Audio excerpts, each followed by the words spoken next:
of divisions with large and small. Like, I don't have a problem if I'm in a competition, I have a small team and they're the only one there going into the large division. But if there's enough small teams and there's only one large team, I don't see how that's fair bringing them down into the small division.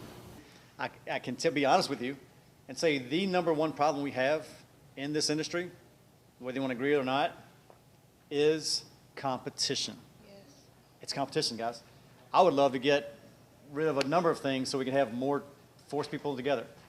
It's like, oh, 7 teams in a division, let's split them.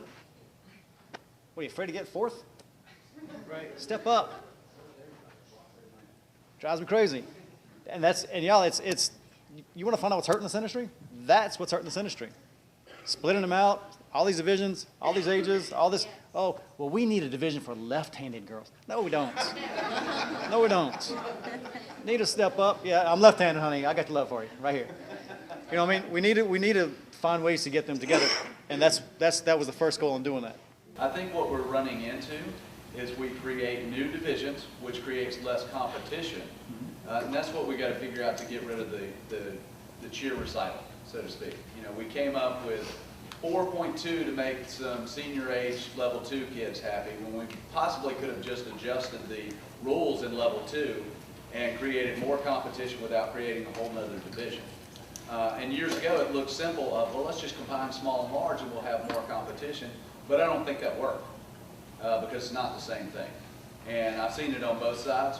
A small senior team doesn't necessarily match up against a large senior team.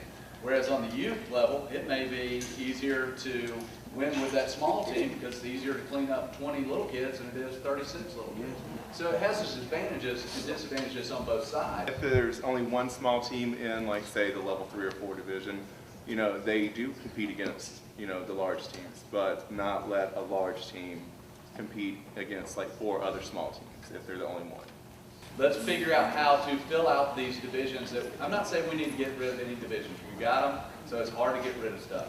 But how do we fill them out? You know, so if they're not being full and there's not enough large teams to compete against large teams, then maybe you adjust it. Here it is. It's the first one on the sheet, you know, about taking the maximum number of participants down. I don't know if that's the answer, but to me, that's a lot more along the lines of what we need to be doing. What do we need to do to grow the industry, to grow the number of people in the industry, to be able to sustain this industry? And that may be by making some of the numbers less in certain divisions. And I see it in all youth sports. By God, everybody's got to win. So let's have small division, small gym, left-handed, right? You know, all these different divisions so that everybody can win a national championship. I don't, you know. Well, I'm sort of going off the same thing. I remember the day when we went to NCAA All-Star Nationals and got 20th place, and my girls were crying with that trophy. They were so excited. Yeah. Now, they don't get second or first. Yep. If they don't get second, they're like, oh, it's ridiculous. It's so ridiculous. They still beat so many teams. Yeah. And it's just, we created a system where you have to you're either the winner or you're horrible. And the reason that's going to ruin our business because now kids, they get second and they're not on the team that wins, are going into other sports because they want to go to the winning sport instead of creating an industry that rewards all kids in our industry and make them feel good about getting 5th place. So it's really sad, but that's what we've done. 50 or 60% of the coaches don't want to compete against anybody because it's more important for them to put on their answering machine home of the X amount of time national champions. And so that a gym will call cheer-sport and say, well, hey, who's in this division? Okay, if team A is in this division, then we're going to go in Division B. And I know that, I mean, I've talked to Dennis Worley about it too, that happens all the time at these events. So it's not that it's not so much that the kids and the parents they have to win. The gym owners have to win because they feel like, well, we opened up shops and now we have to have all these national banners. And the people that have been in the industry for a long time took their 20th place and decided they want to improve on that. It's a fast food mentality that I have to be great right now. I have to be as great as cheer athletics today. So I have to have all these world championships. I have to go to worlds. I have to win all these national championships. But it doesn't matter if it's an empty division. If they're the only team, that's cool because they got the banner. And that's where the problem lies. So it's the coaches that are running from the competition that are setting the issues. I think the maximum of 30 participants, even if it was 28 or 30, I think is, 5 years ago when everybody could do all-star cheerleading, now that the way the economy is and with the numbers of teams, and I mean, it doesn't take a rocket scientist to look at the performance order, and there's one large team for every 10 small teams. You know, that if, when a gym is faced with 24 level 4 athletes at tryouts, they have to make a decision if they're going to try to get between up to 12 more kids to go large to potentially compete against that 36-person team, or we got to cut 4. If there was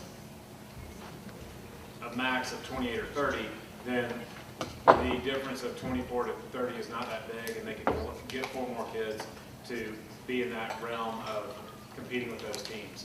Also, pull six kids off of the teams that are full to put them on other teams, and the numbers of it works out that would create more teams, which in turn would create more competition.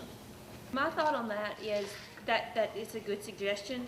However, I don't think that the small needs to stay at 20 if we're going to go to 36 or 30 for large. That number needs to be brought down to 16 or 18. But if you have a small division, then you're talking about 6 more kids for your large division if you go to 26. But I think what he's saying is not necessarily you have to max the 30, but it's easier to compete 25 against 30 than 25 against 36. So it's the same with 16 against 20 than. I mean, it's not even that. It's like a team like 23. It's like, what do you do with those 3 kids when you have no place else for them, and then you're stuck going large against teams of 36, where it would be easier to go 23 against a team of 28 to 30. He said, everything at 25, I was like clapping, because I've always thought that I should go to 24 kids on every team and go from there, and make the levels be really truer levels, because they got more kids spread out between levels. But I know that'll never happen because we were too deep into small and large, but I really thought about it. How we better that before the parents understand it would solve more problems than you think that it would cause. But I know we never could go there, but I was going to say that I agree with you. Don't say never.